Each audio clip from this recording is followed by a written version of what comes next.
Hi guys, welcome back to my channel. If you're new here, welcome to the channel. If this is your first time watching a video on this channel, this is Naija Loving, Canada Living.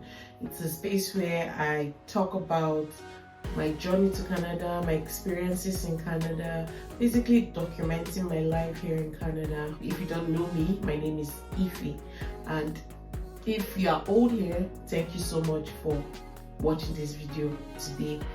Please guys, like, subscribe, share, put your comments in the comment section, help us share on social media to help us grow.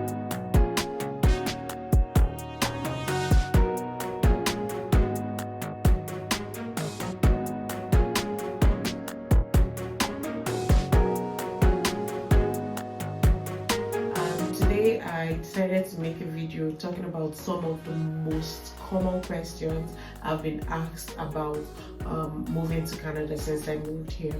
So the first question that I keep getting, like most people keep asking me, is what is the easiest way to come to Canada? What is the easiest way to relocate to Canada? I usually like to tell people that there is no one size fits all way that works for everybody. For me, the easiest way is the way that is applicable to you. So you have to do a lot of research to determine what is applicable to you. You have to know what is out there to know what your personal situation and circumstances will give you, and that therefore makes it the easiest way for you. So usually the first place I send them to would be the IRCC website. So they have a section on the website that asks you different questions to determine what programs you might be eligible for. So that would be a good place to start. And then another place to look would be to check what your possible CRS scores might be. So those would be three good places to start. Go on the IRCC website, check out the different programs that they have and look at their requirements and see if you're eligible for that. You can also check the different programs using that website to see if you are eligible for any program. And you can look at your CRS score to help you determine, oh, okay, what direction I'm taking. And once you've determined that, the first step I'll usually tell people usually will be to write your language test and also to get your educational credential assessment. So once you do that, I believe they are ready to start your journey. So the next question that I got, I think is mostly from people who are already in the process or have gotten their approval and on their way to Canada. So the next question is, how long did it take you to get your first job in Canada?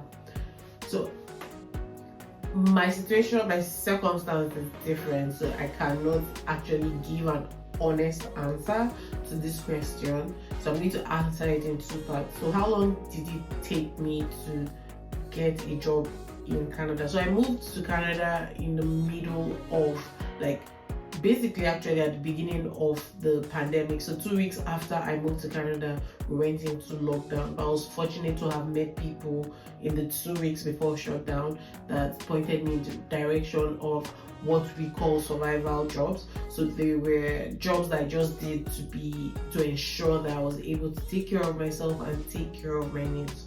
Now, how long did it take me to get a job that I believe my skills were suited for? I would say almost 2 years. It took me almost 2 years to be able to find a job that I think my skills were suited for.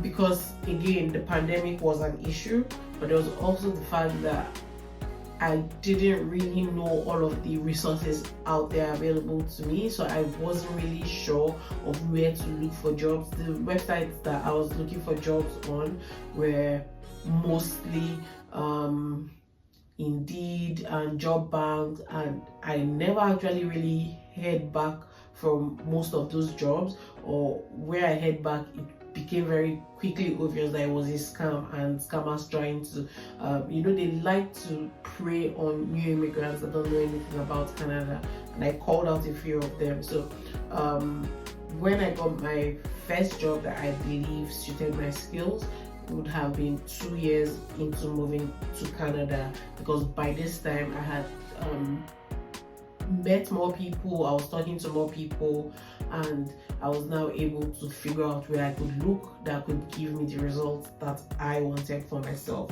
Now, other people were lucky, they might have come in and they got a job immediately in areas that they wanted, but that was my journey. That has been my journey. It took me 2 years to be able to get into a job that I think suited my skills. The next question is, did you have to go back to school or retrain? So, I am a qualified lawyer back home in Nigeria. If I wanted to practice here as a lawyer, yes, I would have had to write exams and go through should I say internship process. So just like chambers attachment, the way we do chambers attachment in Nigeria. So after writing the exams, I'll probably have to go through that process where I'm attached to a law firm so I can learn the processes and all of that. So to become a lawyer, you get your assessment done, write exams, and once you pass your exams, you will do the internship, and then you get called to bar and you can practice. So if that was what I wanted to do, I would have had to do that, but I decided that I didn't want that, and so I've been working with just the skills that I have. I haven't really had to go back to school or retrain. So with what I want to do, I'm able to, the skills that I had, the skill sets that I developed in Nigeria are able to translate here, and I'm able to find a job in the sectors that I want. So no, I didn't have to retrain or go back to school, but most people that want to remain in their professions, like doctors, lawyers, dentists, pharmacists, will probably have to write an exam. Or if you're looking to completely change your career trajectory or your career path, you probably would have to retrain to be able to get into the industry that you want to get into. But something that I've also learned is you can always pivot from whatever it is you were doing, and you just have to look for skills that can transfer to that new industry that you're looking to work in. The next question is, how much do you realistically need to settle when first arriving? So this is the essence of having your proof of funds, because it helps you with stability when you arrive, because not everybody is fortunate to get a job even before they move to Canada, and so they have to come here and end up depending on their proof of funds for the little bit that they have to stay without a job before they eventually find a job. So realistically, I would say have a budget for the first 6 months. I don't want to put a dollar figure to it, but I would say have between 6,000 to 8,000 to help you with the cost of living while you're looking for a job. But it's very important that it's not looked down on anything. There is dignity of labor here. Everybody that works receive their wages. So while I would say maybe between 6,000 to 8,000, make sure that you're able to come in, find a survival job, take it, and just start with that one until you're able to find a job in the industry that you want, or they are able to find a job that suits your skill set. So maybe 6,000 to 8,000, but coming with a mindset of I'm just going to go for any job, work in that place until you find the job that you want to be doing. The last question I have here is, if you could do it all over again, would you move sooner, later, or not at all? My answer to that question is, I think I moved at the perfect time. for me, for my set of circumstances, I think I moved at the perfect time. It was perfect in the sense that I'd had time to spend some time with my family after university, coming back after my master's. I'd had time to develop my skills, develop my experiences, living as a responsible adult before moving over here and trying to find my footing here. So I wouldn't say that I would have moved sooner or I would have moved later. I think I moved at the perfect time for me. Like I always tell people that what's for you is for you.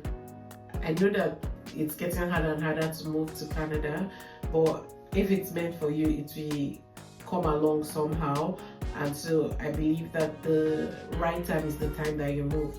But start making the effort now because it's getting more difficult to move into Canada. So these are some of the more popular questions that I've had from people that I've had to answer over the course of the last few years.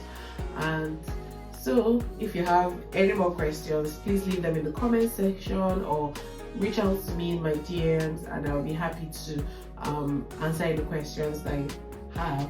And as always, please like this video, share this video, subscribe to the channel and turn on the notification bell so that you're notified anytime I post a video. Please help me grow the channel. Like I've just been at 655 subscribers for a very long time. Please help me move to at least 1,000. Also, please follow me on all my social media handles.